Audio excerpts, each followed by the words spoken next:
Loofhutefees is 'n vreugdefees. Sondag vier ons Loofhutefees. Dit is eintlik veronderstel om 7 dae lank gevier te moet word, waarop die Jode basyne blaas, ramshorings blaas en fees vier. Dis 'n blydskapfees, 'n fees waar die Here net sê, "Wow, stop. Ten spyte van alles wat in die wêreld gebeur, ek het 'n afspraak met jou.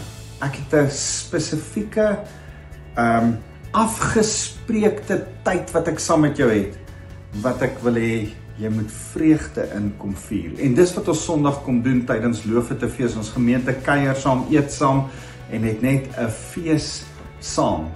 En ek gesels met jou oor die feit wat dit beteken dat ons 'n vreugdefees as Loofhutefees saam vier. Dit beteken iets vir jou siel. Sien jou Sondag.